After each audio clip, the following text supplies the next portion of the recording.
We're live. We're Welcome. live. This is weird.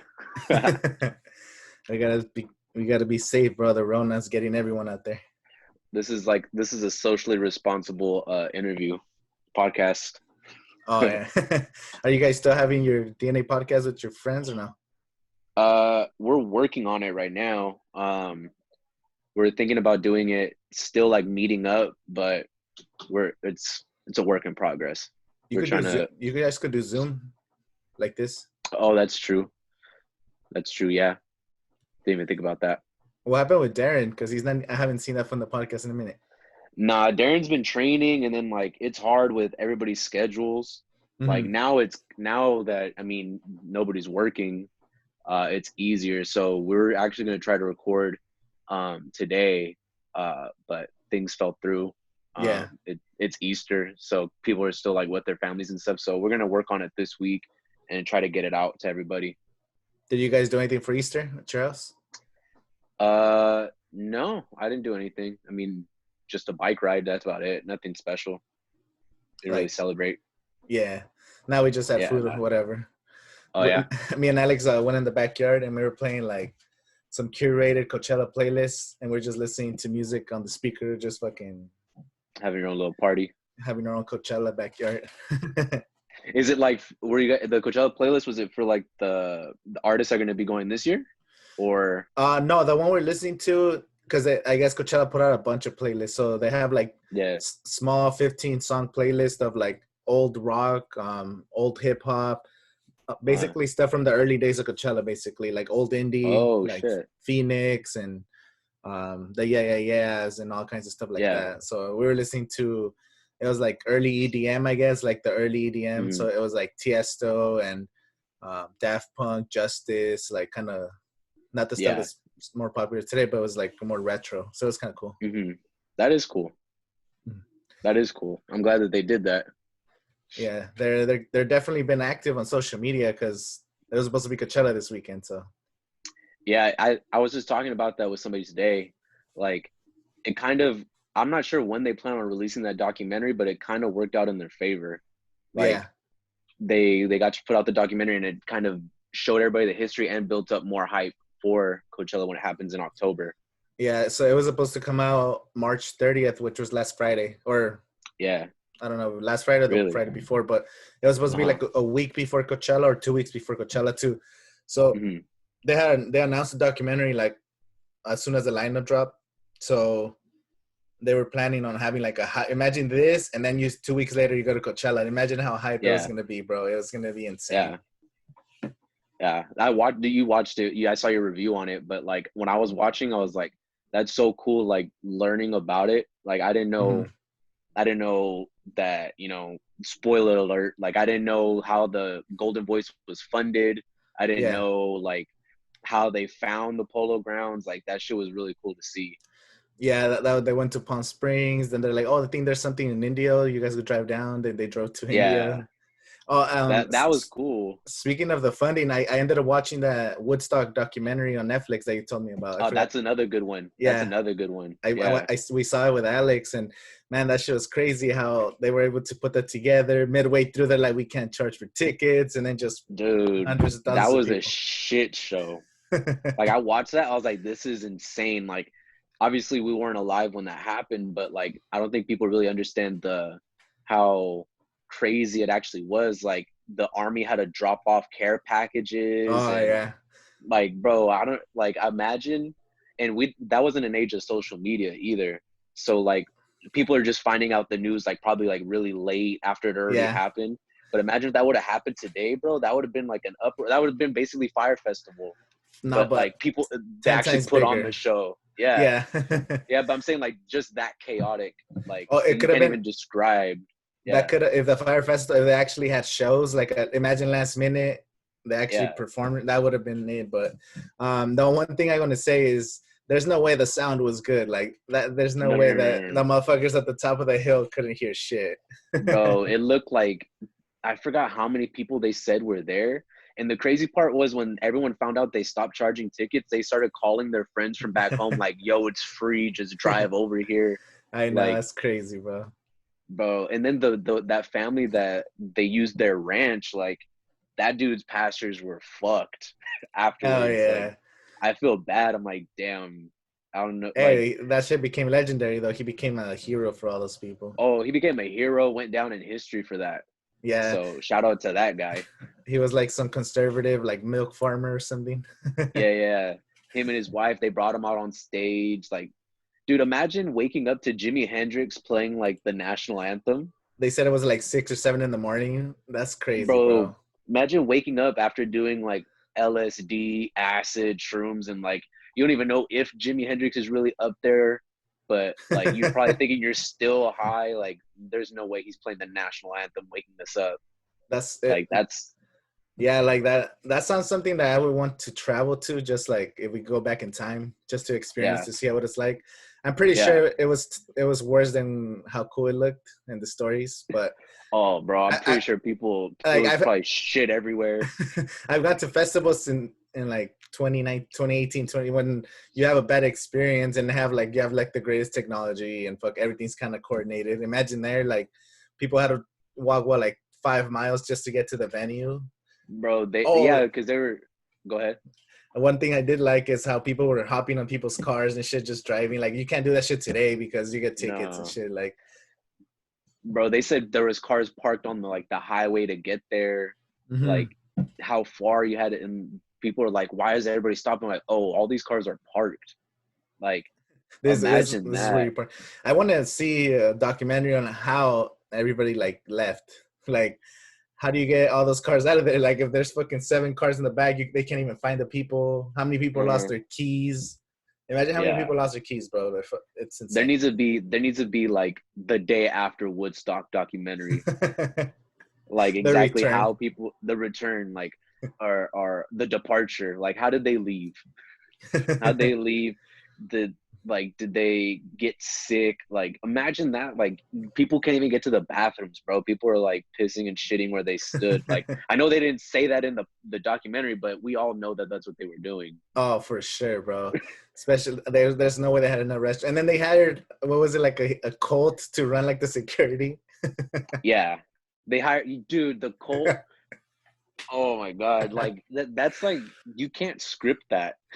Like, and not even your wildest dreams would you hire a cult to not just run security, but they're like helping people that are like overdosing or on bad trips. They're feeding people oatmeal. Like, bro, you can't script that. That's insane. Yeah, and I wish I was there. One thing that I didn't even know about Woodstock 99, that it turned out to be violent. Like, I mean, we were too young around those times. So in this Coachella, going back to the Coachella documentary, that was interesting that they said they announced Coachella as soon as Woodstock 99 just turned into like a riot and shit. Like, bro, that was like, and I think that's the year that I think that, if my memory serves me right, remember, have you ever seen that picture of DMX performing at Woodstock? I think it was 99. And it looks like he's performing to just like a whole like sea of people. Well, I'm pretty sure it was in Woodstock 1969. Yeah, no, well, there was other Woodstocks though. It wasn't just 2, right? Yeah? I'm not sure. There was more than 2. There was I think there was more. There was another one like in the 80s or 70s or something. Yeah, I believe so. But imagine just being there. Like, I forgot how many people they said, but then it just turns into riots and fucking destruction. Yeah. Like, imagine how, dude, I would be terrified. Like, this is survival mode at this point. There's I'm looking it up right here. It says Woodstock 99 was a large-scale music festival after Woodstock 94. So yeah, 94 was the one that they tried to redo. Oh, yeah, okay. Yeah, the attendance was approximately 400,000 over 4 days. Oh, damn. That's crazy.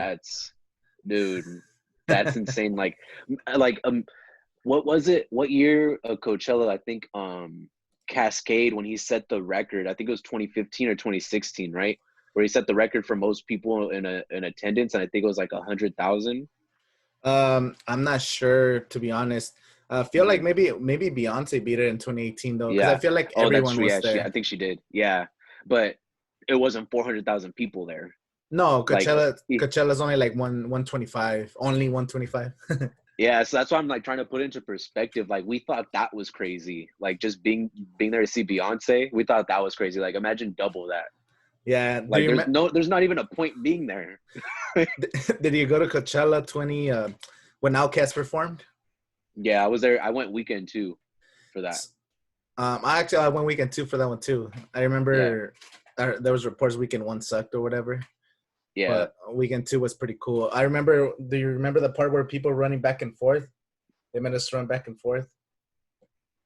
During the set. Yeah.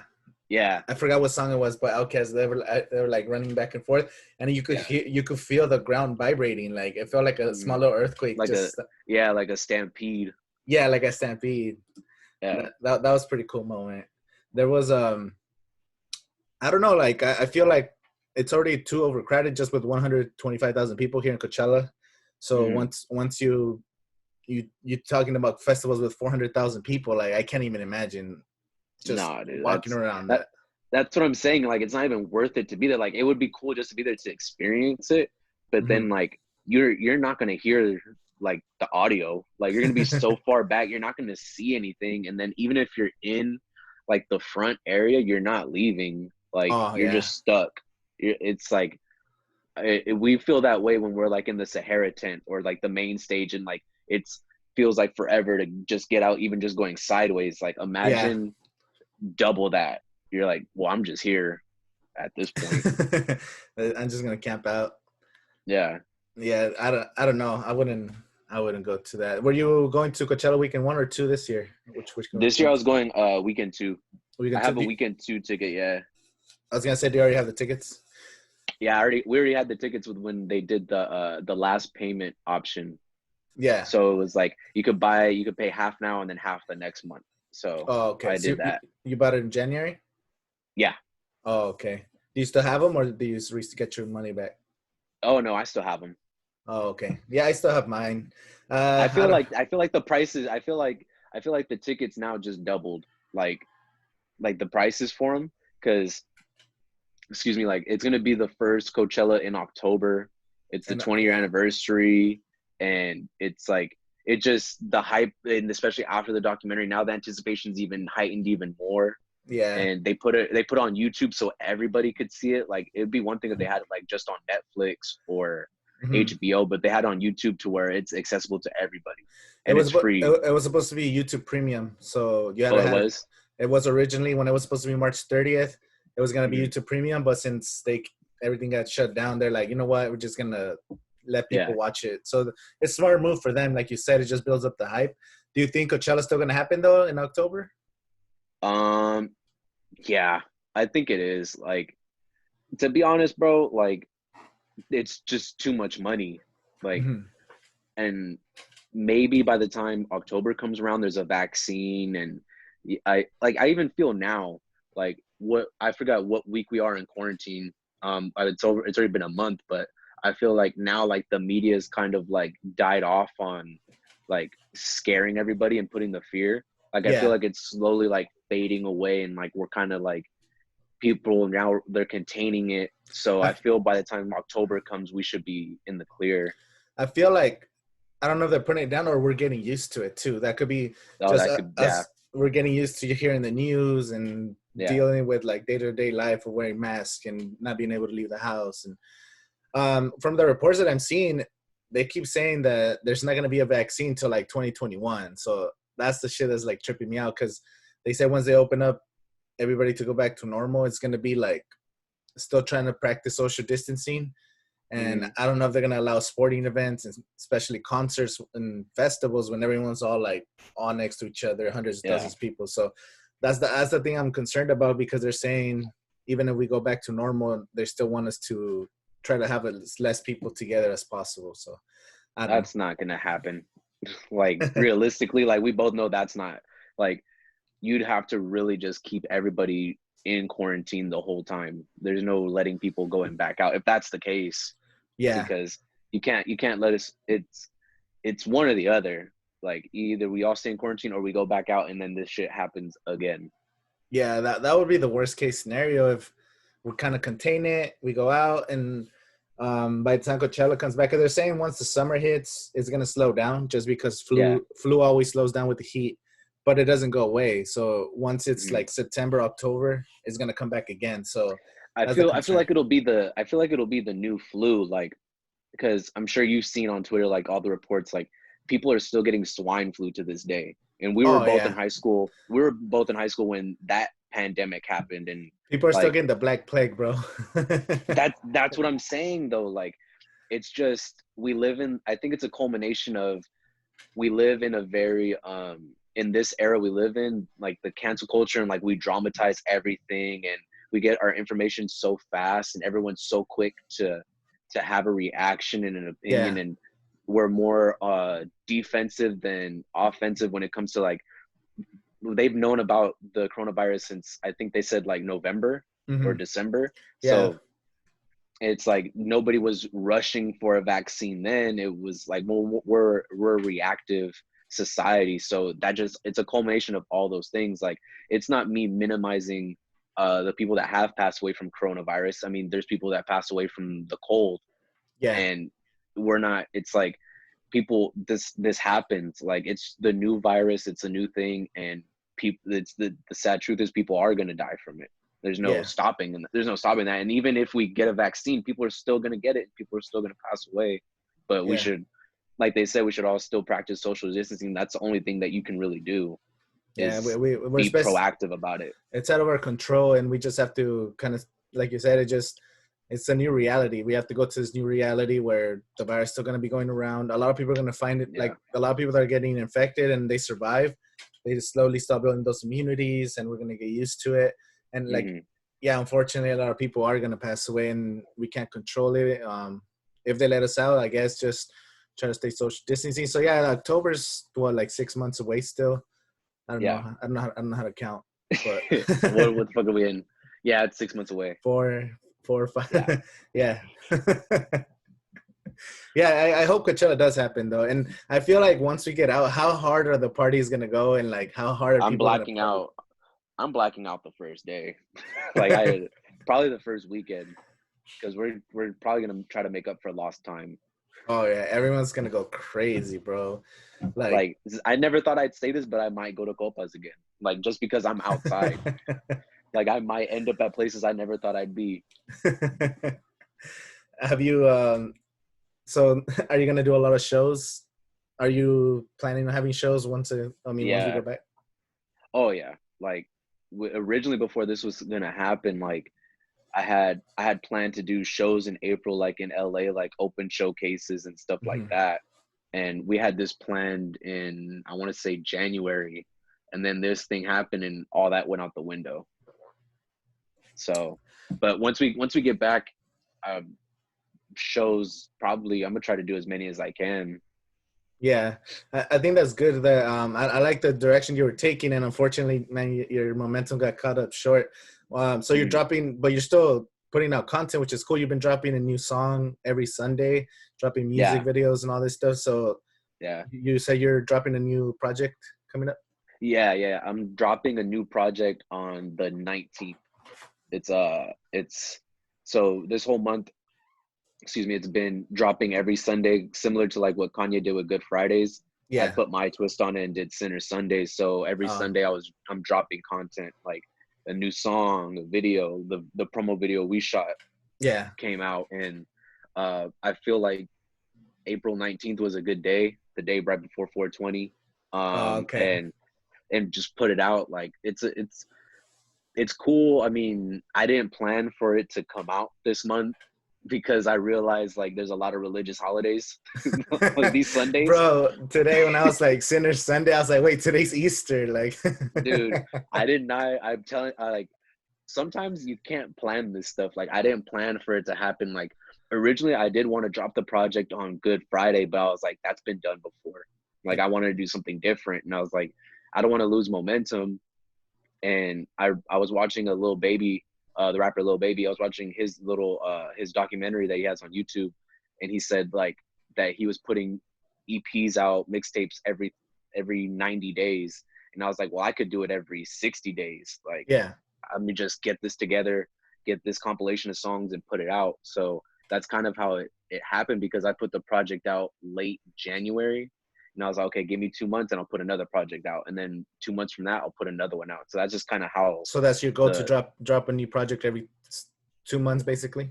Yeah, basically every 2 months I want to drop something. So it happened that way it fell in April, and I chose Sinner Sundays because I liked the way it sounded. And you had Palm Sunday, Easter Sunday, and I just went with it, bro. Like, I can't script that. Like, it just happened.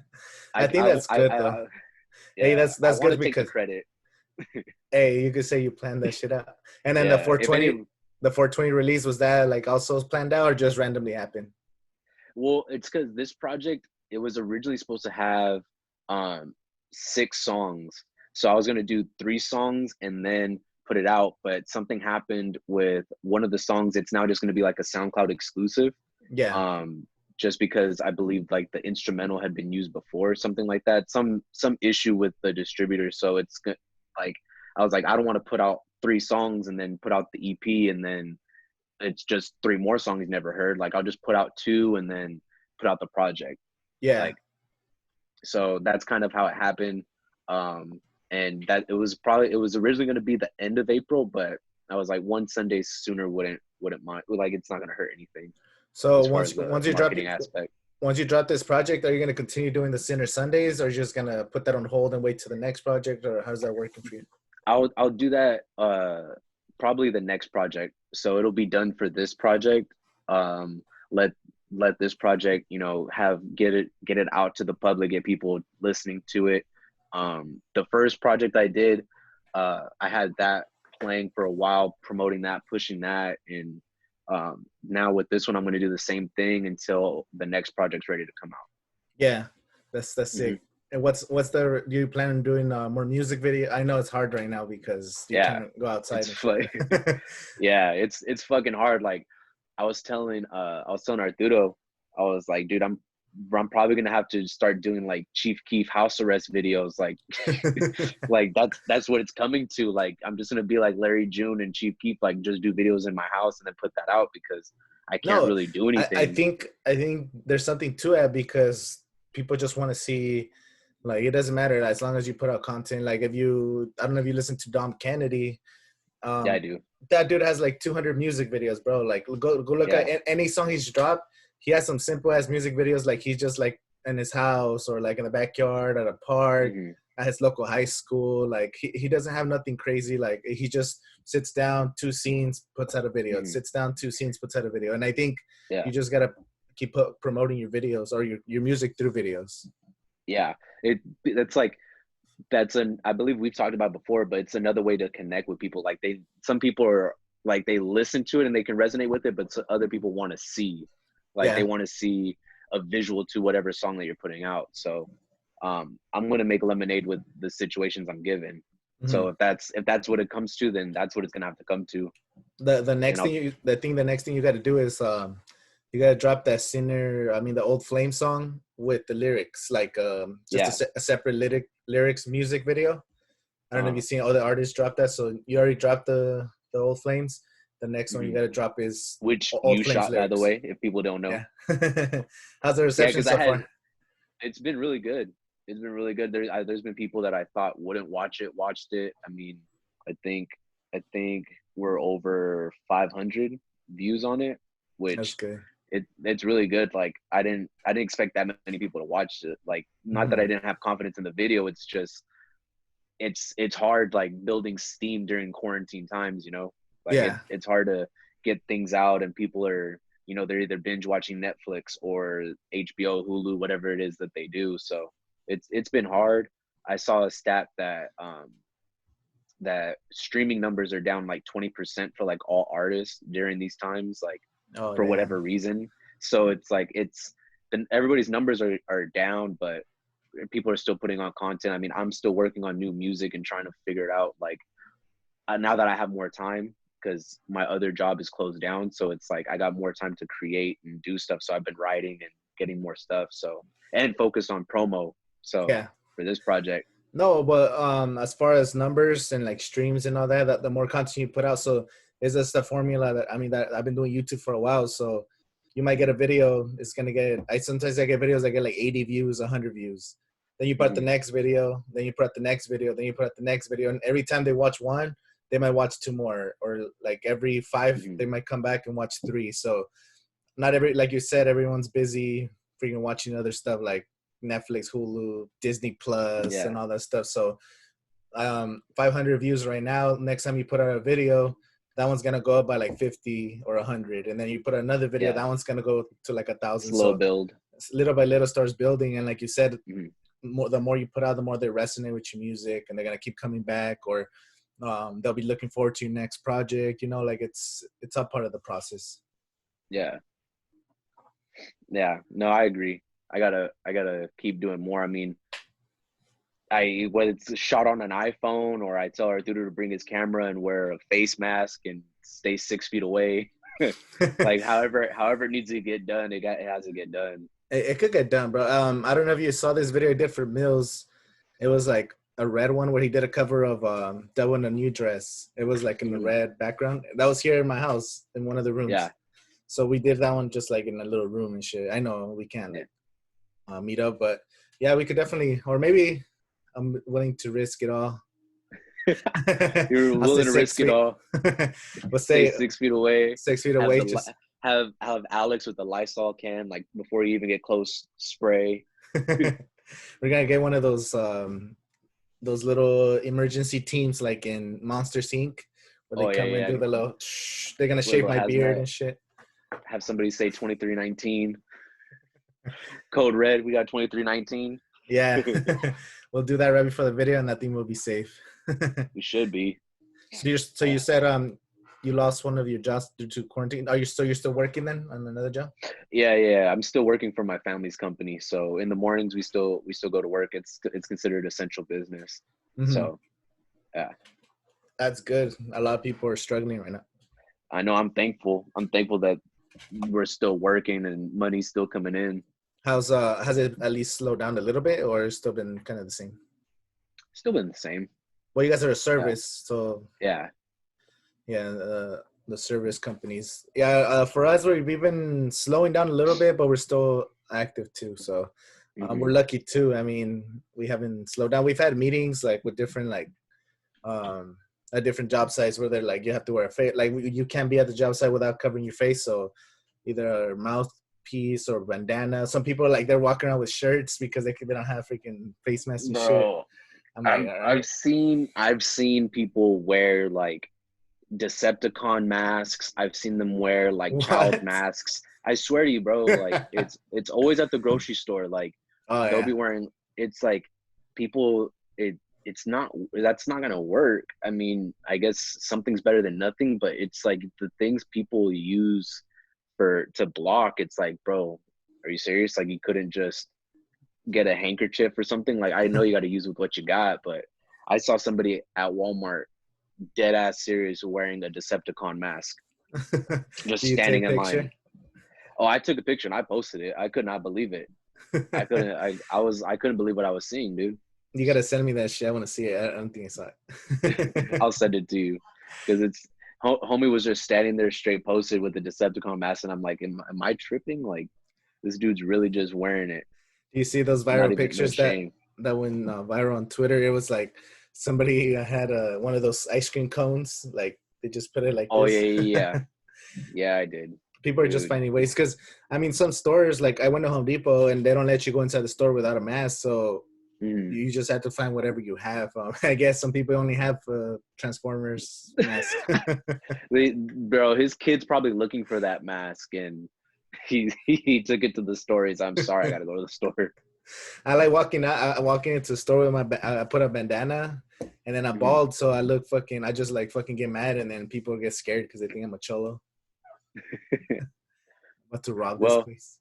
You're about to rob the place. I mean, everybody's wearing bandanas and stuff. And now is the time where it's acceptable to at least you're covering. Because now if you're not covering, people will give you dirty looks.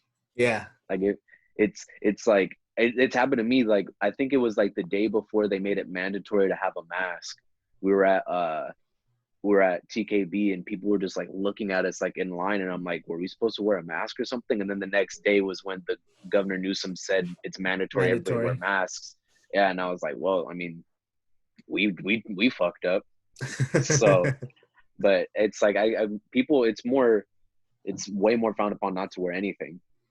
Oh yeah, so, I think as long as people are putting in an effort, because I know there's a shortage of masks and people should probably leave those for the nurses and all that. So I'll say this because I thought about this the other day.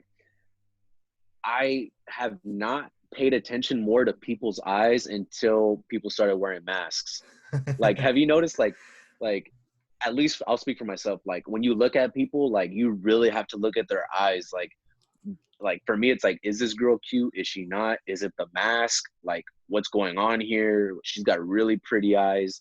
Or it's like, you're trying to recognize people like just by looking at their eyes. Like, I think that's Angel, but I'm not sure. Like I can only see his fucking eyes. Like it's crazy. Like you literally have to just like stare at people or like not look at all and just accept like nobody. Oh, I've had that experience where you have to kind of like, who's this?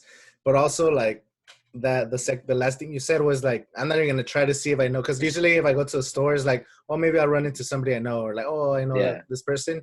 Lately, I try not to go to the stores, but when I do, it's like I'm not even trying to look. I'm just trying to get my stuff, get out, not even trying to do anything. But it's some tough times, and I think it's gonna be the new normal. Like once we're out, everyone's still gonna wear masks. It's gonna be like South Korea.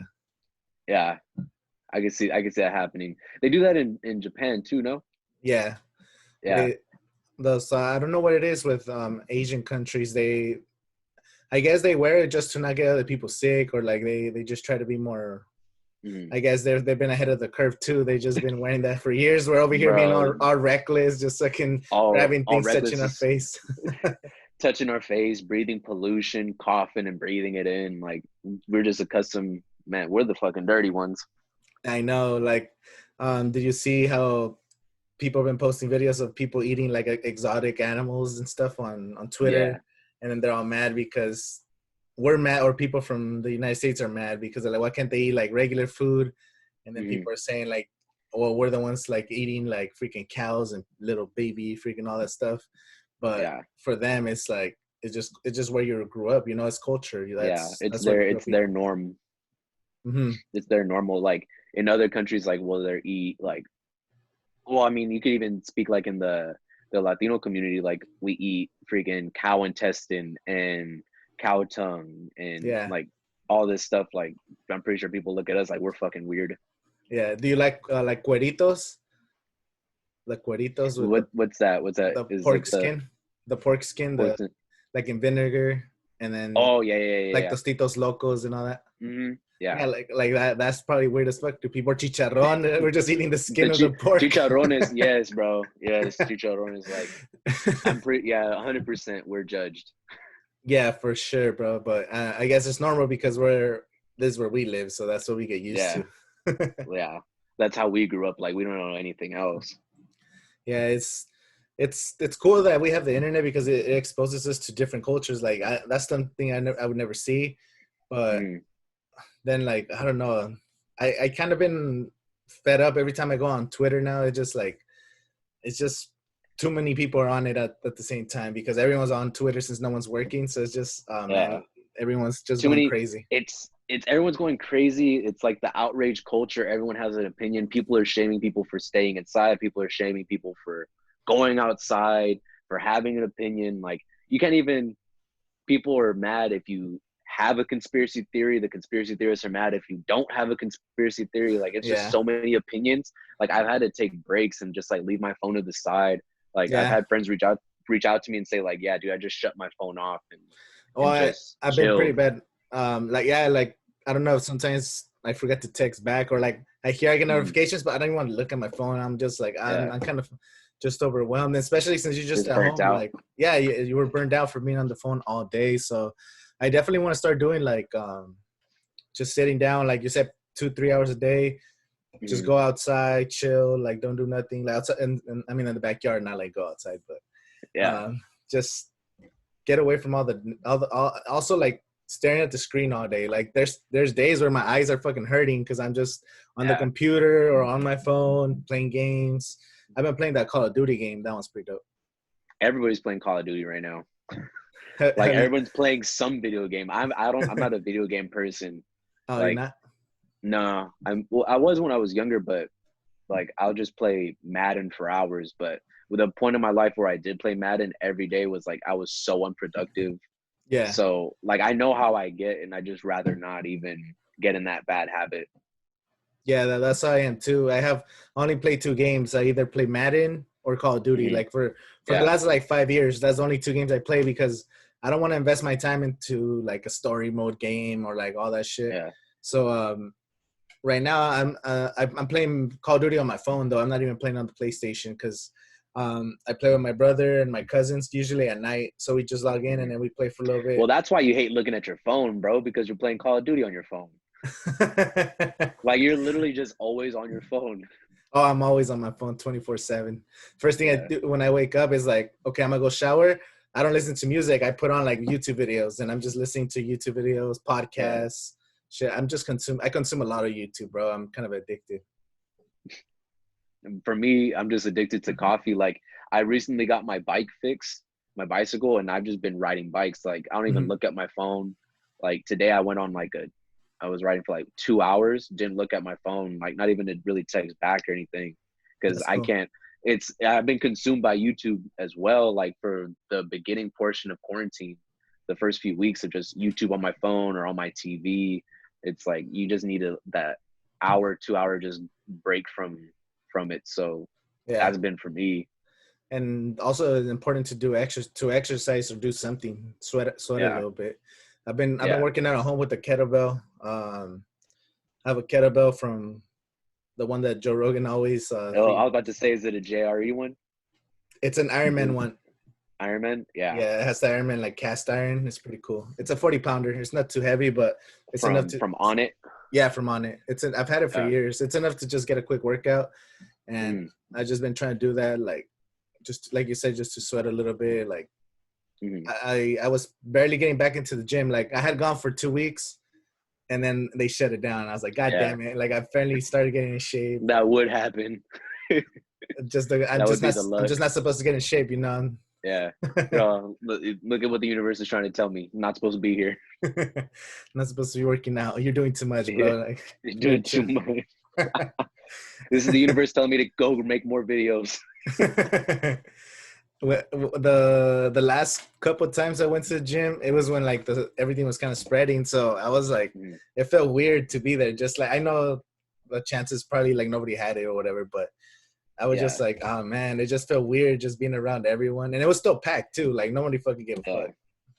No, that's how it was. I still go to a smaller gym, and everybody was still there working out. I mean, we're wiping down the equipment more than normal, trying to like use precautions, and everyone kind of like always using hand sanitizer. Like we were pretty clean beforehand, but it's just exaggerated now, like trying to make sure. And then before that, they shut everything down. Yeah. Do you wait? So they shut that gym down too? Even independent gyms got shut down, huh? Even independent ones on non-essential, so it's not deemed an essential business. Yeah, that's gonna, because I know like rent for some of those gyms is so much, and a lot of businesses might not reopen again. Like that's the kind of sad part, because I don't think there's enough funding for everybody. I know they're that's why I know you've been doing it too, like supporting local business as much as you can, like because corporations, I feel the corporations are going to be fine, the franchises are going to be fine, but it's like you're saying, like the local stuff, the independent companies aren't gonna, they might go away and never come back. Yeah. So, like so I try not to eat out as much as possible, but when I do, is I try to go to a local restaurant. I don't want to go to a big chain because, like you said, it's just not fair. At least help them out a little bit. Yeah, I mean, unless it's In-N-Out. That's the only corporation I've been supporting is In-N-Out. Everything else has been local. Dude, the drive-through lines are insane though, and everything is just. Dude, have you seen the Starbucks lines? Because I know they closed a lot of the Starbucks here in the Valley, so I think there's only like a few open. The lines are so crazy. Yeah, I've seen the line. I don't go to Starbucks. I stopped going to Starbucks before the quarantine happened, but like those lines were sometimes it would be long before this. Now it's like ridiculous how long the lines are to get Yeah. coffee. It's gonna be one of those pictures of like before the quarantine and after the quarantine. Is gonna be the same picture, but Yeah, just like probably like two more cars. no, like no cars at the other like spots around Starbucks. Just the same Oh fucking. yeah. Have you seen the the before and after? Do you ever see Scary Movie 4? I believe so. Yeah. Scary Movie 4. There was a scene where they're Yeah. making fun of War of the Worlds, and there Oh was yeah. where they're like, "This is Detroit before. This is Detroit before and after the alien attacks." It was the same shot, except they just like CGI'd a couple of aliens, and then there was gunshots and fires. And Yeah. Bro, did you see the picture? It's fucked up to laugh, but it was the Indio Mall before quarantine, Indio Mall after oh quarantine. yeah, Oh, bro, I saw that. I was like, fuck. I literally told Alex like a week before or before we saw the photo to go take like a picture in downtown India and do the same concept, like downtown India Yeah. before and after the quarantine, because it's pretty Yeah. dead over there. But someone Yeah. beat us to the punch with the India Mall.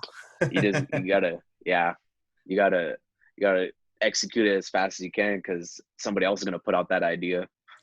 I wonder what's gonna be like here in the valley, because the whole valley pretty much thrives on tourism. You know, like all the golf courses, all the freaking events we have throughout the year. Like if everything's been pretty much canceled, all the Airbnbs got canceled. Like Palm Springs and Rancho Mirage, I think they made it illegal, or you could get fined up to like $1,000 if you get caught up with a short-term rental. Bro, they're finding everybody $1,000. Like my cousin got fined $1,000 for not wearing a mask. Like it's crazy. I forgot where. I think he got pulled over or something. What and he hell? got fined. Yeah, that cousin has bad luck, so it would be him to get fined. But I thought they said you don't have to wear it in the car, or do you have to wear it in the car too?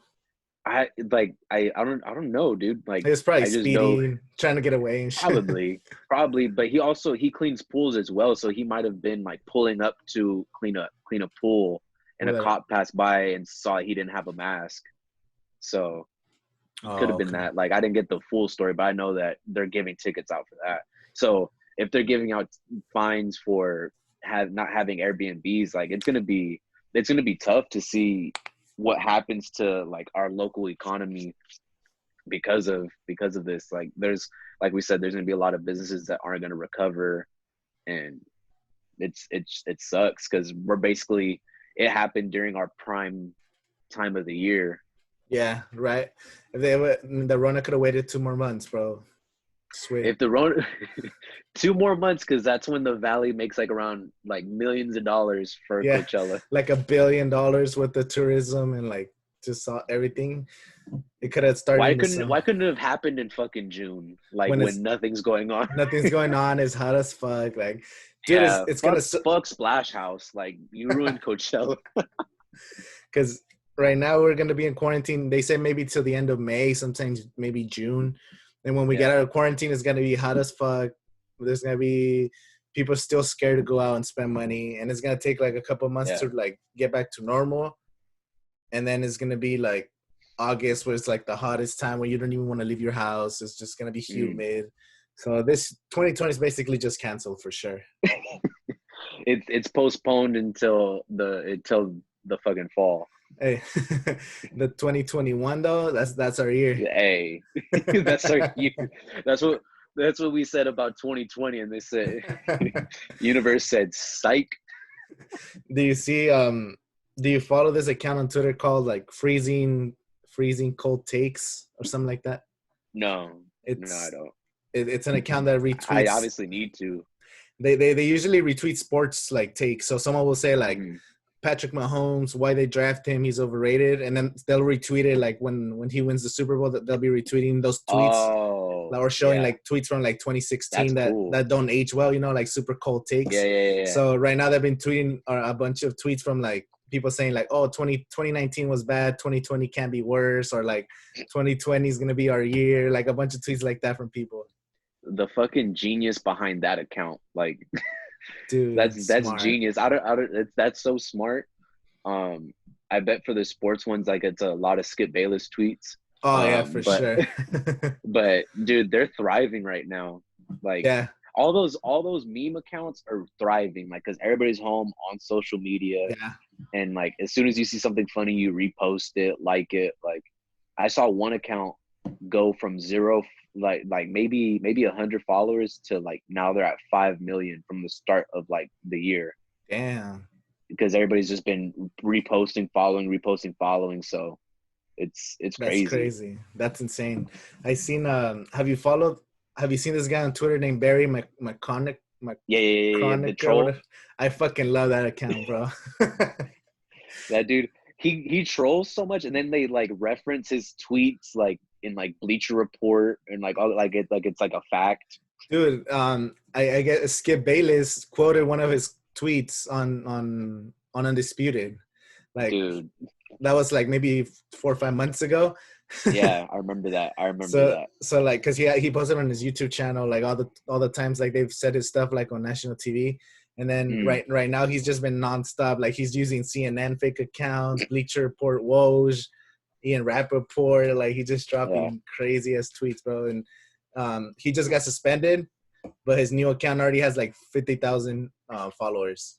And then his first tweet on the new account was like the Undertaker, like rising now, like he's back. Bro, you really can't stop the trolls. Like you really can't.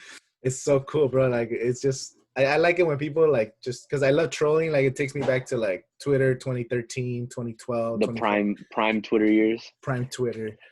I think everything changed with like when Trump was gonna be like when he started tweeting and running. I think so many like media and news outlets and everybody started getting on Twitter just to see what he was gonna say, and then it just overflooded with like all those like check marks and PC culture and all that shit. It was just everything since then has been trash. I miss those years of Twitter, bro. You couldn't say anything. Like you couldn't.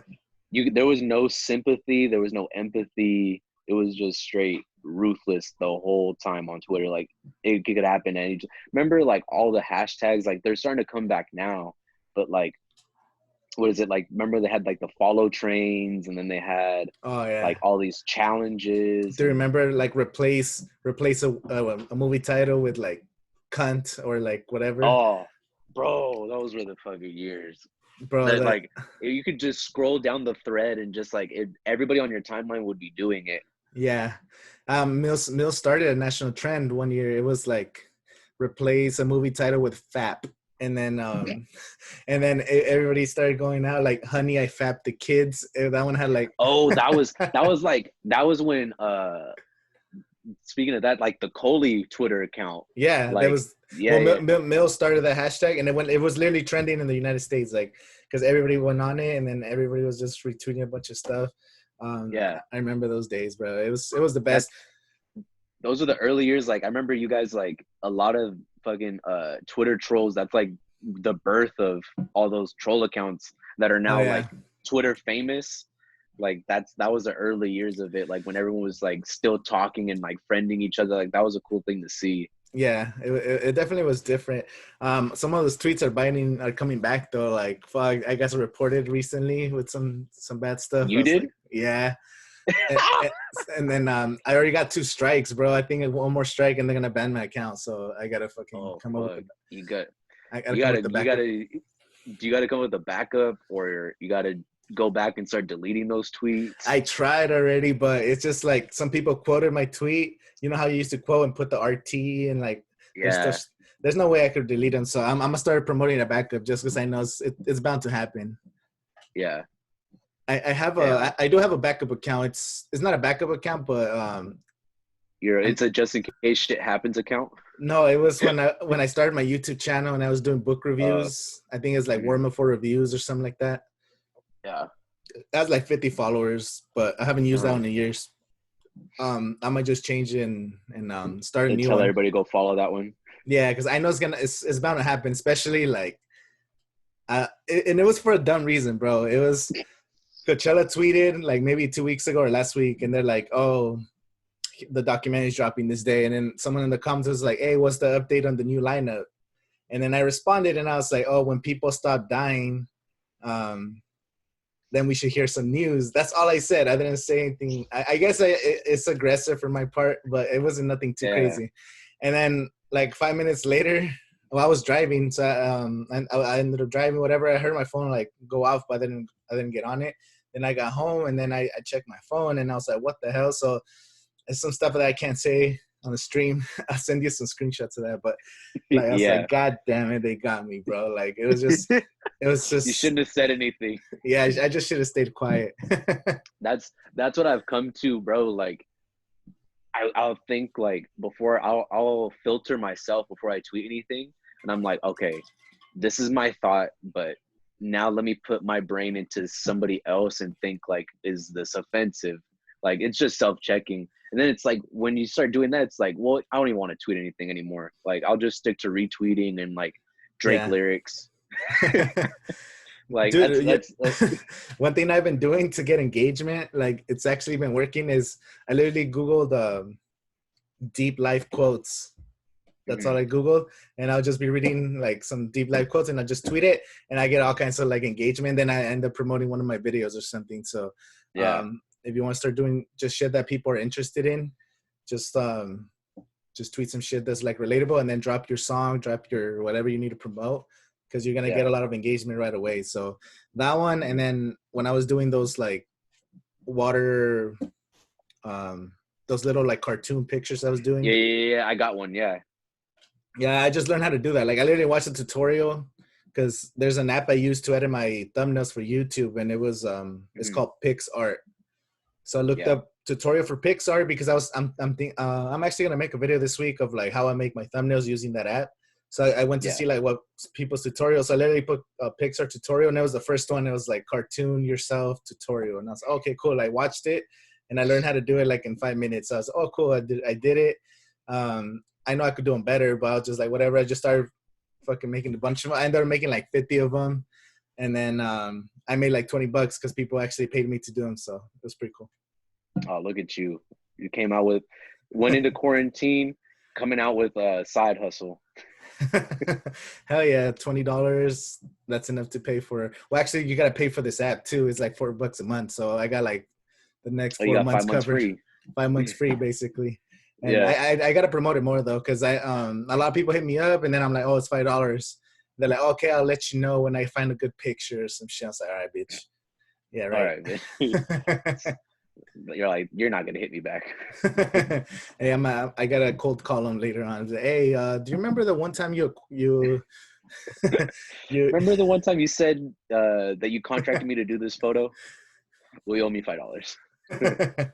It's cool though, like a new skill, I guess. I gotta practice more, but I want to get into like making little Photoshop things, since we have free time anyway. But I've been having fun making thumbnails though. Like I've been killing it pretty recently.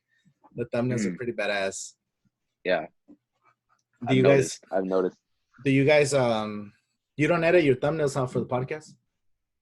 No, bro, because I'll be honest, I don't know how.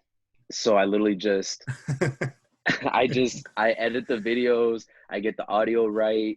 It's been like a learning curve, but it's like I have so much going on, like with like the music and work and trying to stay, mentally and physically like healthy. Like I haven't taken the time to actually learn how to edit the thumbnails. I'm pretty sure I could learn it off of a YouTube video in 5 minutes, but you can watch my tutorial later this week and see how easy it is. Dude, I'm gonna watch it. No, I could help you out if you need with like the thumbnails. They're pretty easy to make, bro. It's like quick. How's the editing and stuff like now that you got a little more time, more practice with it? Is it easier for you? Are you still struggling? I get the editing done in like 10 minutes because I've gotten into a rhythm, and like I know basically like where the clapping, like to get the hard part is just getting the sound to match from the microphone to the video. But that's the hard part, but that takes like maybe 30 seconds each time, and we have like 4 to 5 clips, so it's not much. And then just throwing in the intro song, the outro, and the title, so I could get the editing done in 10 minutes. The long part is uploading everything. Like first first saving it to my laptop, and then from the laptop uploading to Podbean and YouTube, like that's the long part of it. Yeah, the post product, or I guess post production. Yeah, yeah. Yeah, it's a little like annoying, but it's cool though. Like once you have it done, it's kind of like a relief. Like, oh, cool, it's finally out there. How are you guys doing on the podcast? Like numbers wise, is it still pretty good? Because I see you guys get pretty good views.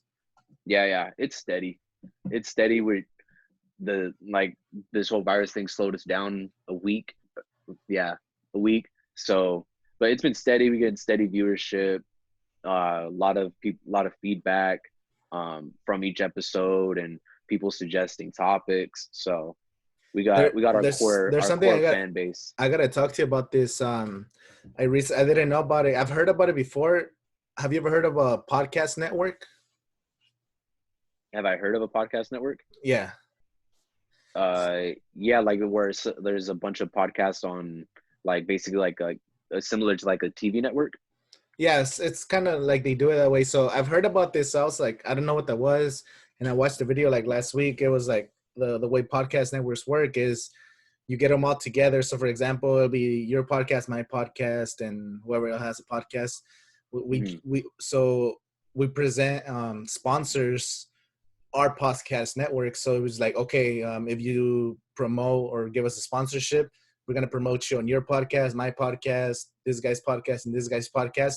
So instead of you going on your own, be like, oh, I got this many views. It's like, oh, my network has this many views and these many channels and these many viewers.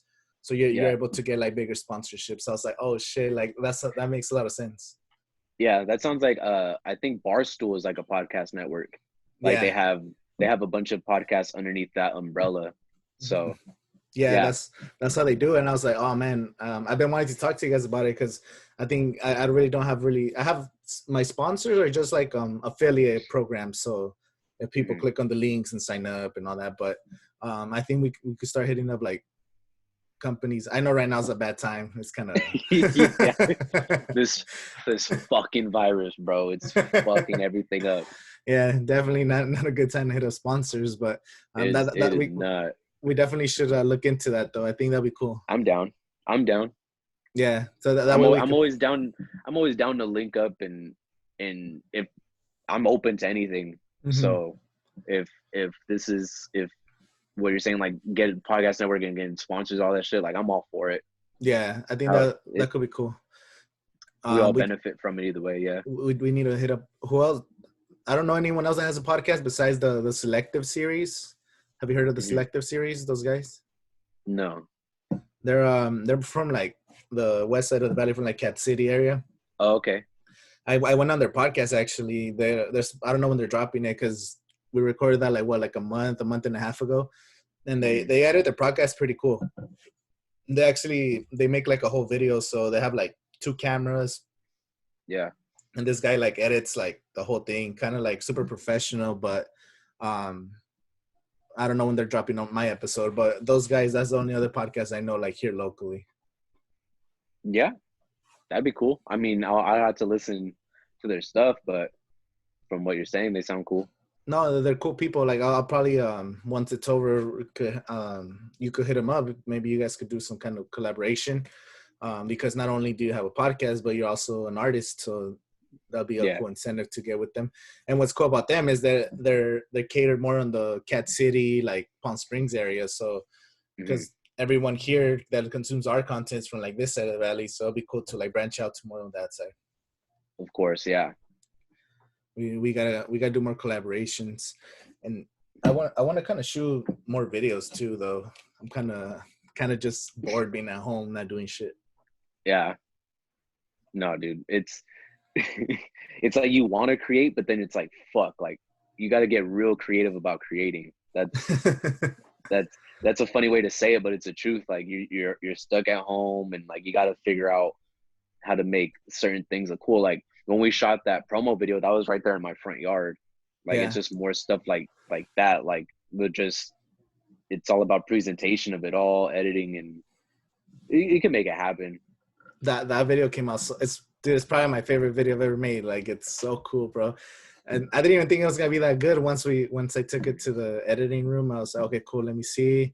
And I started changing the lighting, and I was like, oh fuck, it feels like I'm watching a movie. Like it felt like a scene from The Watchmen or something. Like it was crazy. Yeah, I remember like when you first sent it to me, the first edit I was looking at, I was like, this is how I envisioned it in my head. Like it's so cool to see, bro. And I know you get probably the same satisfaction feeling out of it when you have something in your mind and then like it comes to life. Yeah. And it's even doper than what you thought it was gonna be. Hell it's like when you sent me the final edit and we made like our little tweaks to it, I was like, this is perfect. Like this is exactly how I imagined it, even better than I could have imagined. I'm pretty sure for you as well. Mm-hmm. And it was just, we shot that in one take in my front yard. I know, we're like, fuck, we better not fuck this up. Bro, I was like, we got one shot at this. Did you get some good reception from that one? Oh yeah. Yeah. I mean, I picked a hell of a day, no pun intended, to drop it right on Easter Sunday, but hey, is what it is. But a lot of people, they reached out to me like that they like the video, like it's really cool, it's really dark and intimidating, but you don't want to look away from it, like you're just stuck watching. So it's cool. Like it did its job. We achieved the song is perfect too. The song is perfect. Like just it gives you like the eerie feeling, but it's like mystery, and then you hear like the song start, and then like the things backing up, but you're like in the center. Like it's just so badass. Maybe you should do a music video similar to that style, like super dark, like shit like that, like mysterious. Or what do you have for that video specifically for that song? Oh, that was it, because it's on the project, it's an intro song, so the song's only like a minute 30 seconds. It's just an intro song. Yeah, but I mean, we could shoot a longer video to that. Like, I'm open to it. Or the new songs that you I know you dropped 2 songs back-to-back weeks. You sent me the links. Do you have a music video in your head for any of those? No, I mean, I have ideas, but it's like for those, I want to do more of a collaborative effort. Like you throw ideas with me, I throw ideas with you, and like see what we could come up with. Like the same thing we did with Old Flames, and like just bounce, like as organic as it could happen. Like I have a vision, but I mean, I want to hear like what vibe you get from it, because like I know what my intent with it is, but you have the point of view of you're receiving the song and like what you're envisioning from it. You know what I'm saying? Yeah. So I want to hear that and see what we could come up with. No, I think we should I say we should do a music video just in your house or something like that. I mean, as long as we kind of make sure that we're freaking covered up, not touching each other. No. We should be fine. Yeah, we'll be good. But yeah, I mean, whenever you want to. I mean, I'm, like I said, I'm free. I'm not doing shit. Yeah, I ain't doing shit. So you're free in the evenings now. You get off work early. Yeah. I'm off of work by like 10 a.m., 11 a.m. So I literally have the whole day. Okay. Tomorrow I have kind of busy tomorrow. Maybe Tuesday, Wednesday. If you're down, like we'll do something.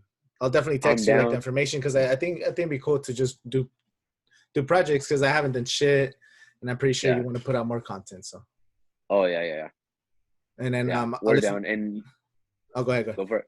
No, I was gonna say, and you said this on the podcast, so now everybody's gonna hear that you said that you're gonna be free either Tuesday or Wednesday. Okay, that's what they said. One thing I was reading is you got to put yourself out there on the internet, so let the internet hold you accountable with different things. Yeah. So, did you hear that on like the fake deep quotes on Google, or who told you? Who's they? Where did you read this? They, man, I don't know. I've been consuming so much content on YouTube. I don't know where I saw that one. You got me fucked up on that one, bro. And remember, you were saying you're addicted to coffee. I'm drinking coffee at 9:48 p.m. at night. Bro, you're gonna get to a point to where like regular coffee, you will drink it and just still go to sleep. Oh, it happens to me all the time, bro. I'm a coffee head. Like, I don't even like. I just get cold brews and oat milk now, just a splash of it. Like, and that's gonna be the strongest stuff you could get anywhere is cold brew. And like if I go to Everbloom or if I go to 6th Street, like I'm just getting cold brew, splash of oat milk. And that's the only thing that really gets me going. Because if I were to get like a regular, like medium roast or just regular coffee, like it doesn't do anything. Like I wake up, that's like my first coffee of the day before I drink my real coffee. No, as crazy as that sounds. No, I drink a lot of caffeine in one day too. It's just, I don't know. I over the last like 2-3 years, I just been fucking consuming a lot of caffeine. I when I was a kid, I remember I never liked coffee. I was like, this shit's whack. I'm never gonna drink coffee. And then life hits you, and you're like, fuck it. I guess I need this shit to stay alive. Bro, I like went through my coffee phases of Starbucks and just getting like caramel frappuccinos and like stuff like that. Like all sugar and carbs and all sugar, carbs, and then like stepping up to like macchiatos and then like an extra espresso shot, thinking it's gonna do wonders. But now I'm at the point where like I'm drinking either cold brew or Vietnamese cold brew or something. Just sometimes to do it. If I need like if I'm gonna do something, I drink a bang sometimes Coke instead of coffee. No. No, that one's for after the COVID. After the COVID? Life after Rona. We got what's that acronym gonna be? Oh, someone said before Corona, BC. Like BC before Corona. 2020 BC, 2019 BC. Before Corona. After Corona, so AC. Do you ever drink bangs?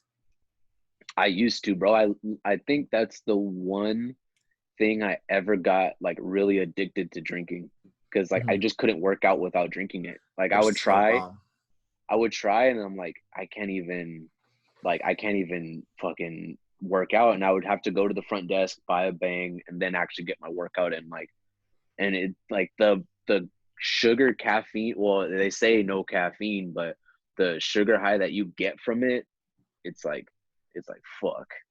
Oh, it's if you don't have it, you could become so codependent on it. Oh, definitely, bro. I had to drink for a while. I was drinking a shitload of those, but I've been trying to cut back because I'm like, that's definitely not healthy. Like, I don't know what's in this. I'm not a scientist, but that shit is definitely not healthy. Bro, it's not at all. Like, and then I literally had to do like, what's it called? Kind of rehab myself off of it. Like not drink it at all. Like not even, I don't even think I went to the gym just so I wouldn't be like around it. Yeah. So it sounds bad. Like I think that's the only thing I've ever been really addicted to in my life is bangs. Is that really it? Is that really that I'm willing to admit at this point in time? Yeah. Now at least like you got out of it. Yeah. Have you been watching any like shows right now? Ozark, Westworld, any of those? Oh, I finished Ozark in like 2 days. The third season. Yeah. I haven't finished it. I've only watched like the first 2 episodes, but it's good. It's not as crazy as season 2, but it's good.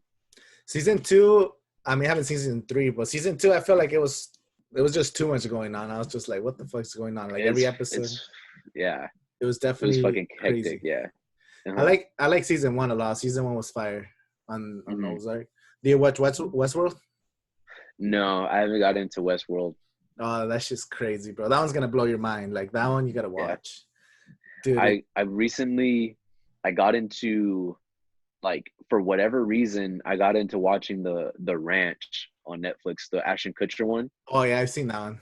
It's a sitcom. Like, it's just a break from like all the intense shows I was watching. Like I was watching Peaky Blinders and then Ozark and fucking Narcos Mexico. Like, so it was cool. It was cool to like switch it up, take a break from it. It's a pretty fun show, and then it gets serious too. It's like a dramatic comedy, kind of like they got some deep moments in there. I In like Westworld? No. The ranch? The ranch. They got some stuff. You're like, oh shit. And then I guess one of the actors got in trouble like in real life, and they had to like write him off. Yeah, that's what I heard. It's Danny Masterson, not to put him on blast, but yeah, Hyde from That 70s Show. Yeah, he got in trouble in real life, so they had to like write him off. Bro, that show gets a little dicey with their right wing jokes. Like that's what I'm saying. It gets a little dicey. It's so going back to Westworld, you gotta watch it. They spent $250 million on the pilot. 250 million budget for it was for the whole first season, basically the budget an episode. That's what they're giving out for episodes. I'll write a script tomorrow. No, it's the writer and the two writers and producers. It's Christopher Nolan's brother and his wife, and they're the ones that write all Christopher Nolan movies. So Inception, The Prestige, The Dark Knight, Interstellar, Dunkirk. So the writers for those movies they're the ones who wrote the show, and then it's produced by J.J. Abrams. So he did Star Wars and like all those like whatever else J.J. Abrams did. Star Trek. I'm familiar with his name. I can't name all the movies he's done, but I'm familiar with his name. He's so it's like the producers are badass in this show, and then Westworld. It's so good, bro. It's basically Grand Theft Auto or Red Red Redemption, where you're like you're the character, you get it put into this world, and you can do whatever you want. So it's humans. They go into Westworld, and you literally could do anything to the robots, like literally anything. So you could murder them, kidnap them, do whatever you want. You could start like freaking. You could go. There's Native Americans. There's all kinds of stuff happening. Like it's just a giant ass like 10-acre virtual. No, it's not even virtual reality. It's real. Like the robots look human. They feel human. Like, and then if you, let's say for example, you shoot one of them, the next day or at the end of the day, they pick them up and they take them back to the lab, and they have like these like automated machines that recover all their wounds. And then if you shoot their brains, it's crazy, bro. And the visuals are out of this world. Like it's badass visuals. The story is insane. So season 1 and 2, they were freaking crazy. And it's one of those shows you have to pay attention because it's the same people who write all the Christopher Nolan movies. So there's always like hints and shit going on, like different storylines at the same time. It's so good, bro. You got to watch it. And that's on, I think it's HBO, right? Oh, yeah, it's on HBO. Yeah, I have HBO. So. Yeah, Westworld, definitely recommend it. I think right now they're like on episode 4 or 5, I think. For the new season? Yeah, season 3. Yeah. So it's barely season 3. So I think there's only 10 episodes per season, so you could catch up pretty quickly. And it's definitely worth it, bro. It's badass. I'll get on that. I'm almost finished with The Ranch, but I'm known to start like sometimes I don't even finish series. Like I'll get bored, especially like now that this one's like more sitcom-y. Yeah. So it's like I probably won't even get all the way to the end. So I'll probably just start watching Westworld like probably in the next couple days. Yeah, that one's cool. And when's speaking of HBO, like Euphoria, when's that one coming back? I don't know, but I can't wait. Love that show. Alexa Demi, I hope she watches this. I would be a great husband. Which is that Maddie? It's Maddie. Yeah. Oh, yeah. I'd give up my best friend's left leg to be with her. What about in a heartbeat? Sweetney Sweeney or whatever her name is. Sydney Sweeney. Yeah, that one. I'm in love with her. Oh yeah. With her, yeah, she's just freaking perfect, bro. It's like you can't go wrong with liking either one. Yeah. I fucking hate that one dude in the show. He's so fucking annoying. The main, not the main character, but the football dude. Yeah, the main the main antagonist. Yeah. Dude, he's like the most unlikable character in since Cersei, early seasons of Cersei. Early seasons of Cersei, yeah. Because I kind of like Cersei by the end, but I don't want to get into Game of Thrones. I don't know. Yeah, I'm kind of not over it. It's supposed to be, so Euphoria, I think it's supposed to come out summer 2020, But I don't know if it's getting pushed back because I know a lot of like production stuff. Everything got pushed back. So all those like Hollywood studios and all that shit are losing so much money right now. It's so crazy. They've been they haven't done shit for a month, and all the movies that were in theaters, I had to like pull them out and direct to like. Well, they had to send it straight to streaming services, right? Yeah, and they just lost so much. And then movie theaters, like they were already struggling financially. Like I was reading something about AMC might go bankrupt. Like they're probably gonna like AMC theaters are pretty much done by the time we go back because they're barely staying afloat, and with this like 2-3 month hiatus, and even when we go back, like who's gonna want to go to the movies and sit in like these chairs that everyone sits in? You know, it's like white risky, so it's definitely gonna be fucked up for movie theaters. Yeah, I don't know. I hope it's not as bad as the projections are. You know. Yeah, well, I mean, the movie companies are just gonna have to learn and adapt, like just like how Disney did. Like, I'm pretty sure Disney will probably just go straight to Disney Plus now if that ends up happening. So yeah, it's how's Disney Plus doing? Because I don't know. I feel like people don't even talk about Disney Plus anymore. It was just when it first launched. I think it kind of went away. Like, I think everybody realized like the nostalgia value only lasts so long. So like I know for the first month I would go back and watch like all the movies that I grew up on, like Brink and fucking Don't Look Under the Bed and all this stuff. But then after you watch it once, it's like, okay, what's next? Like they need more new content. Yeah, they had like Marvel shows coming out, but I think those got pushed back too. The Marvel shows because the production team or the post-production teams, like they all had to like stop working or whatever. So yeah, like Disney Plus, and then you have Netflix, and you have like Netflix. I feel like they're dropping new shows every like day. Like it's so much content getting pumped into that. Yeah, probably stuff that they had on the back burner, and like now that they're pushing it because they're probably going to release it in a few months, but since everybody's home, they're like, now we got to get this out.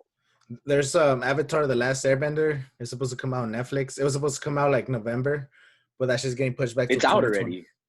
I thought it's out already. There's no, it's not the M. Night Shyamalan movie. I don't watch Avatar, so I don't know. You never watched the show? Nah. You never watched Avatar? Oh my, never. Okay, before you watch Westworld, you gotta watch Avatar: The Last Airbender, bro. It's that good. It still holds up too. It's probably the best like cartoon show ever. It's fucking top 5 show, bro. Like you gotta watch it. Oh, all right. So it's Avatar, then Westworld. Yeah, Avatar, Westworld. Those two, definitely recommend them. How come you didn't even watch it like in middle school and shit, or like whenever it dropped? Nah. Yeah, that one's like, man, by the time you get to like the 3rd season, it's just so fucking, and those episodes are short, especially since you're watching them with no commercials. They're like 20-minute episodes, so you're gonna just go through them quick. The first season, it was a little more childish, like the first season, but by like 2nd and 3rd season, it got a little more dark. Like it's not, of course, not like super dark because it's still a Nickelodeon show, but it definitely like the violence got more violent, and like the subject matter got a lot deeper. So if you watch the first couple episodes and you think it's too cartoonish, just keep watching. Like don't get discouraged. That's a funny part, bro. Like sometimes with shows you got to kind of give like a pre-warning to, like, I remember when I used to recommend I still do, but when I recommend Game of Thrones, I'll say like, look, the first 3 to 4 episodes, they're tough because it's hard to get through. But after that, that's when it starts picking up steam. For me, it took me like the whole first season to kind of like get into it. It's like they show you its potential in season 1, and it doesn't like kind of start picking up steam towards the end, and then early season 2 is like when they put their foot on the gas with it. Yeah. The first season, I was more confused because they're like, oh, this house is doing this and this guy's doing this. I'm like, who the fuck are these people? Like, all these names. Like, I don't even know who Cersei is. I don't know who like all these freaking houses are, and like. Even though in the intro it tells you, even though I know, but it's confusing when watching it for the first time. You're hearing Lannisters. You're like, what the fuck? What is that? Like, But after, I feel like by season 2, man, I was just hooked. And then season 2, season 3, the You're Red too Wedding. committed at that point. Damn, bro, it was so good. But the ending was so disappointing that I just don't even want to watch it anymore. Just like, is it even worth it? Just watching that the entire mess. Yeah, I think I rewatched Game of Thrones 3 times, but that was before I saw the last season. I haven't watched it since the finale. Yeah, I know I watched the first like 5 or 6 seasons. Then I watched them again because somebody else got into it. And then I know we watched by the last season. Before the last season, we were watching like our favorite episodes, like here and there, just or going back, like, oh, let's see how it started. And then by the time the last season came out, it's just like, man, I don't even know what's going on anymore. Fucking heartbreak, devastation. Like my favorite character was Littlefinger, and then he kind of went out pretty stupidly, but I was hoping it was some kind of like fluke. Bro, my favorite character was Jon Snow, and then he didn't even become the king. I'm like, bro, come on. Like, what was the whole point? The last season, he didn't do nothing the whole season. Like, not even anything epic. That whole character arc for nothing. His only moment in the entire season was during the Black Knight when he was like fighting, and then the roof collapsed and shit, and he was like fighting, and like the roof was like falling on him and like zombies and shit. So I thought that was like a pretty badass scene. But besides that, like, he was just crying the whole fucking season and simping all over freaking Daenerys and shit. Just like, hey, bro, I would too, though. I can't blame him for that. I'm not gonna fault him for that. I would too. I understand, John. I understand. You would have done the same thing in this. I would have done the same thing. Oh yeah. Oh, bro. Yes, 1,000 times yes. I mean, first of all, she's got dragons. Like, she's letting you ride dragons and shit. The queen fucking conquering all kinds of worlds and all this shit. It's like, fuck it, you know. Like Jon Snow struggled hard enough living with a bunch of men over there in the wall, freezing his freaking ass off every day. Yeah, bro. Like, that's why people in cold places are always so miserable. Like, it's the weather. Yeah. So, like, he found this girl that he has a bond with. He rides her dragons, like you said. I don't blame him. Right here, I hate it. Like, when it rains, like here in the valley, it's just like depressing. It's like, fuck, bro. Like, it's all raining. You don't want to go outside. It's all moody and shit. I can't imagine just living in Russia and like all these freaking places was just all snowing every single day. I would love to visit Seattle, but I would hate to live there. Like, it being like that time, like, that will take a toll. I kind of want to move to Portland or Washington for like at least 2-3 months, maybe 6 months, just to experience some shit like that. Like, I was about to say 2-3 months. That's like a vacation. You're not moving there, bro. That's a vacation. Just gonna take an RV to camp out for 2 months. No, I would like to move for like 6 months, just try it out, see what it's like. I definitely don't want to stay there long term because I know I'm gonna go crazy with all the fucking moody ass weather. Yeah, I heard there's a lot of hipsters too in like Portland and Washington. Oh, that's hipster central. From craft coffee to craft breweries to fucking the birthplace of Nirvana and the grunge music scene. Yeah, that's hipster central. And Starbucks started in Washington too now? Yeah, Seattle. Yeah. Right? The first Starbucks in Seattle, I think. So if you could visit the first Starbucks, I think it's still open. Or I don't know if it's still open or it's like a museum or tourist attraction. I feel like that's what they would do. I don't know though, to be honest. It might be both of a tourist attraction and still be open, but I mean, I'm speaking very uninformed right now. Like, I don't know for sure. Like, have you seen the movie The Founder? Maybe. It's about McDonald's. It's about no, I haven't. It's about how McDonald's became like, I guess, the first McDonald's ever since San Bernardino, like an hour away. And you go visit the first McDonald's, and it's just a museum right now. So the first ever McDonald's in the fucking butt crack of California. Yeah. But it was back in the day when it wasn't that. It was like the 60s and shit.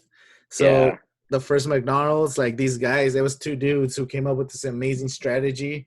Like, they pretty much like did like a drawing, like a freaking architect on how to be more efficient at making burgers. So they're like, okay, we're going to have an employee here just chopping freaking lettuce, another employee just doing the buns, another employee just flipping burgers.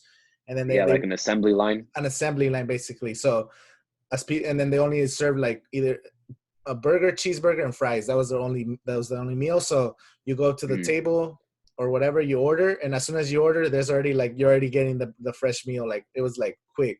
So it just became so popular because it was so fast. Like, and it was during the times where people used roller skates and like kind of like Sonic, where like people roller skate shit to your car, or like you could dine in. So there was this guy who was a salesman from like Michigan or the other side of the country, and he used to like cold call people like, hey, you want to buy a blender? It makes like 100 shakes a minute or 100 shakes an hour or whatever, like the best blender. And then I guess the guys from McDonald's, like they called them, they're like, oh, we need 5 shakers. And he's like, or like 5 or 10. And he's like, 5 or 10? Are you serious? He's like, yeah, like no one ever buys more than one. He's like, are you really that busy that you need freaking 8 of them or 10 of them, whatever? So he was so curious that he freaking took a road trip cross country to go to the McDonald's, and then he saw how packed the line was and how fast the delivery was. He's like, holy shit, like you guys have like the best restaurant. So it was this guy who took McDonald's from being just a local restaurant to like a worldwide fucking company. So that's why it's called the founder. Yeah. So it's not even about the guys who actually founded the restaurant. It's about the guy that took it to the next. Yeah, the guy who made it corporate and made it badass and shit. So it's a pretty cool movie. And I definitely want to visit that McDonald's just to fucking go to the first one. That'd be cool. It goes to show, like, once you have somebody that kind of like take it to the next level, like now McDonald's is fucking everywhere. Yeah, it's like the biggest. It's the biggest restaurant in the world, basically, just everywhere. And those who don't stop for quarantine. Fuck no. I low-key think that they put like Coke or crack in like their fucking fries because those things are addicting. Dude, their fries are the best. Yeah, it doesn't make sense. And they don't taste good cold. They don't taste good cold, and they don't even rot after months. They're the same. Those what fucking documentary was it? But when you see like even the cheeseburgers and stuff, like they just leave it there and like it doesn't rot compared to like other burgers, and it's like, oh, this is what we've been fucking eating. Like, was it Super Size Me, or was there another one? It might have been Super Size Me, or the other one, Food Inc., I think was the other one. Yeah, it's one of them. Yeah. I remember they tested fries too. They put like fries in Ziploc bags of like other fast food restaurants, regular fries, and then like McDonald's fries. And after like 2 weeks, they're all green and moldy, and McDonald's is still perfect, like not even discoloration, I think. Bro, that's insane that we used to eat that like 2 times a week. Bro, I remember Carl's Jr., bro, I used to eat that shit so much after practice, all that time. Getting a big Carl after practice? Big Carl's, McChickens and shit. We used to fuck those up. I remember, or when you go to McDonald's and get a McGangbang. Oh yeah, do you ever order those? Combine the two. Yeah. Hell yeah. Man, that's why we never won any games, bro. That was our nutrition. Bro, we had the best workouts with Walsh, and that's what we were eating. And that's what we ate afterwards. One time my senior year, we went to McDonald's in between from weight room to field work. We had like an hour, and we went to McDonald's, and this is when they were doing their stupid deal. It was like 50 chicken nuggets for $5 or something like that. And we got 250 chicken nuggets. Fuck. And we ate that before practice. Like, we thought it would be cool to do, and it was, but until like we had to actually practice. Well, yeah. Like, we ordered, when we told them how many chicken nuggets, like, she didn't believe us. And we're like, yeah, can we get 5 orders of the 50 chicken nuggets? And she's like, that's 250 chicken nuggets. And we made Green order it because he just has like a serious face. Yeah. So he's just like, yeah, 250. And then she's like, and everyone like turned, and like all the workers in the back turned and looked. And he's like, I'm dead serious. And a lot of sweet and sour sauce. A lot of sweet and sour sauce. Bro, we took all the chicken nuggets out. You ordered 250. They only gave you 2 sauces because they're being Nah, we made sure that they gave us more. We had them come back like with more like boxes because they couldn't give it all at once, and then we emptied all the boxes on one tray, and it was just a mountain of chicken nuggets. That's badass. And like I think it was like how many of you guys? 5 of us, I think, or 7 of us. Mm-hmm. 5 or 7, and I think we killed all of it. Maybe left like 5 chicken nuggets, and then I of course got an order of French fries. I think 2 of us got orders of fries. Mm-hmm. Fuck, it's and sweet tea. I mean, I remember like football players, we used to eat a lot back in the day because we're working out crazy workouts and we go running and doing this, like, but we were eating that kind of food instead of eating protein shakes and staying hydrated and all that. There was a point where we would go to In-N-Out and I would get like 2 4x4s after weight room. That probably not healthy, but that's what the fuck I was eating. Now I can't even put down 2 4x4s. Like I probably do a 4x4 and like animal fries, and that's it. Imagine I always think about that shit, like the amount of workouts we were doing if we only ate healthy or like stuff that were actually like refueling our bodies. Like, man, we could have been so much better. Yeah. But just lack of education. Oh yeah. Oh, lack of education and lack of us wanting to actually listen because we didn't give a fuck.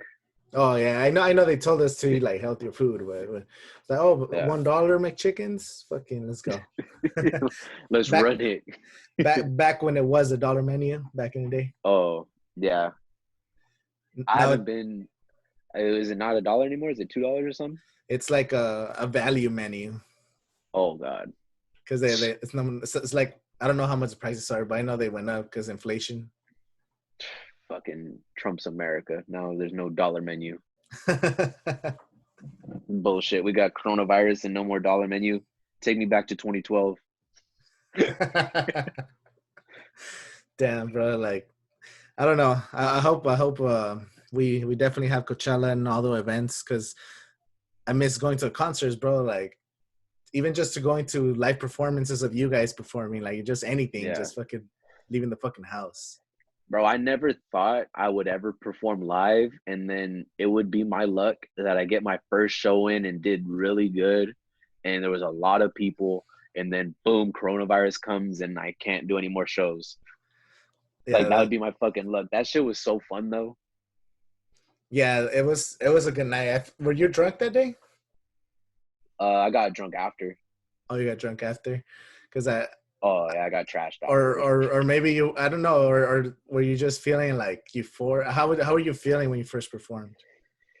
It was, I didn't even have enough time to process it, bro, because so like with my sinner character, like it's a part of me, but like for me it's like I'm telling a story with the character, like it's something else, so nobody knew what my face looked like. Yeah, like it was just a ski mask and that was it. So like when it came time to actually perform, like the promoter, his name's Omar, I introduced myself to him. I'm like, hey bro, my name's Adam. He's like, oh okay, cool, what's up? And then like looked me off and I'm like, oh, he doesn't know like that I'm the guy. So I was like, oh whatever, like it's early anyways. But then like he told me, he was like, when he finally came up and he's like, oh, he's like, you're Sinner, right? And I'm like, yeah, bro. Like, don't I look the part? Like, I'm dressed like I said what's up to you earlier. And he's like, no, bro, I didn't know. My bad. And like, he's like, I can't wait to see you perform. Like, I'm going to introduce you. I'm going to, like, before you go on stage, like, I'm going to announce that you're performing. That's your first show. And I'm like, it was so much to take in. And I'm like, oh, okay. Oh, like, I didn't even have time to think, bro. And like, I went on right after Mills. And that was a shit show in itself because when Mills was performing, like I forgot all my lyrics.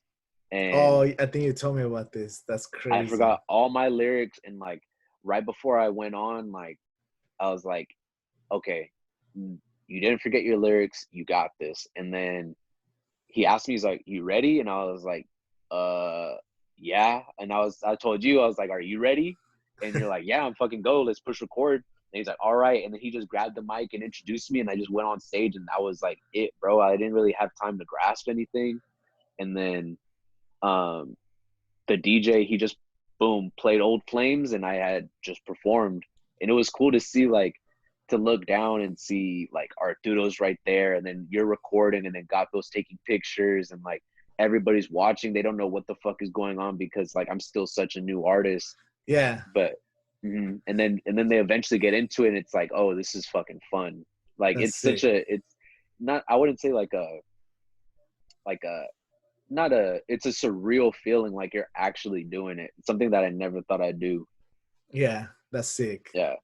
No, it was so cool. It was like to see you there. Like I was like, fuck it. If this is my first show, like I'm gonna give everything I have. That's and cool. Then it was bro. cool to bring Billy on, the dude that got me into making music. Like it was such a cool moment. Do you wait? You haven't seen the footage, huh, from that day? Nah, you have it. I haven't. You know I haven't. And I just remembered I haven't. But I'll definitely get. Hold on, I could barely hear you. What's up? I gotta work on making that video for you, bro. My bad. You're all good. your AirPods died already? Yeah, my AirPods fucking went out. Fuck, I don't even know how long we've been on. Dude, let me see. I'm gonna charge these bitches. I gotta go over the footage, and I'll definitely make you some clips. To be honest, when I was recording you, I was already pretty drunk because we were at some other event before we got there, and we were drinking. So like half the time I'm a fucking just going back and forth. I was going behind you. I got some good footage of you though. I've already went over the footage. Yeah, that shit was cool. Like I didn't know you were that drunk. I thought you were holding yourself really well, in case you were wondering. Yeah. You held it together really well, but like everybody, it was just so cool. I was like looking around. It's like I would see you and Gato, and it's like you guys were from.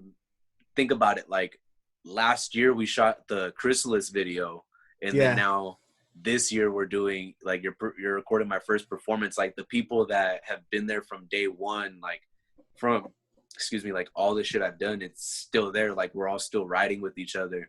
It was cool. Like I wouldn't have wanted my first show to go any other way. No, I definitely wanted to make it because it was a long drive. It was like an hour drive because we were on 62, bro. We were on 60 something, like some ranch out there in the middle of nowhere in Thermal. Then from there we had to. I went home I live on 50, so I went there to like change and get the camera and everything, or get all the equipment ready. And then we drove to the Cove to Gato's house, so we rolled in the same car. So from there, then we had to go all the way to Cat City to Bart. So it was like an hour trip by the time we got to Cat City. Bro, I remember I was like, fuck. I told Angel to record, and I don't even know where he's at. And then I was like, I asked Billy if he wanted to come on stage with me for a song, and he's not even here. And I'm like, I'm going on next. And I'm like, this is. I thought it was gonna go left, and I was like, fuck, stall. But then you guys all showed up at the same time, and I was like, fuck, thank God. Like everybody showed up at the same time, and I'm like, all right, I'm cool, I'm fine. Like it was such a cool thing, bro. Like to see everybody there that's been with me from day one, and then to see other people that, you know, probably were skeptical about me doing music and skeptical about like what's going on, and then seeing me perform and like gaining like their respect from it. Like I'm actually doing it, like taking it serious. Because it does take, it takes a lot of effort, because performing in front of people, like, do you remember back in like high school or college how hard it was to just go do a presentation in front of the class? Like, here's my PowerPoint, and it was like some stupid shit. Like imagine actually performing in front of people. Like that's gotta be tough, bro. So it takes a lot of guts. It's tough. Like I get nervous. Even when I would do presentations in high school and in college, like I would get nervous leading up to it. But once I got to like the podium, or it was in front of the class, like it just went out the window and I just did it. Mm-hmm. So it was more or less like the same thing. Like I don't give myself enough time to like get that stage fright. Yeah. So. No, but at least it went well. I think it went pretty good. Like everything was pretty dope, and I like at the end when you did the "Let's Get Fucked Up" and then you jumped in the crowd, and then you and your homies are going hard. Like that shit was bad. Oh yeah, I had my mom and my dad there. My mom wanted to jump in the crowd. Like, oh, for us, I didn't even know they were there. Huh? I didn't even know they were there. Yeah, they were posted in the back. So it was cool. Like, my parents were there, and it was real cool. Okay, 10:23. I think we're gonna wrap it up already, bro, because I gotta go. But okay, definitely. What I was gonna say. Well, thank you for coming on the podcast. We'll definitely put all your links in the description. I'll work on that music video for you. And the ideas for the music video, I'll text you, and then I got to work on that video so you can see some of the performances, because I know I've been dropping the ball on that. YouTube is going to hold you accountable now because you said everything. Just text me, because sometimes I forget. Like, I have some shit going on. Like, if you were to text me, I probably wouldn't, I haven't edited it. I really forgot about it, but. Yeah. Well, and then that's another thing on my part, too, is I don't want to, like, hound or anything, because I know you put out videos practically every day. Mm-hmm. So. No, I have time, bro. Like, I have a lot of free time. It's just sometimes you just gotta remind me. Like, you're not gonna bother me if you just hit me up. Don't worry about it. You opened up a can of worms now, because I'm gonna text you. No pun intended, but I'm gonna text you every day. So at 7 a.m, Angel the video. 9 Angel the video. Just eye emojis. Like, where's it at? All right, bro. Thank you for coming on, and see you next time. All right, bro. Later. Later.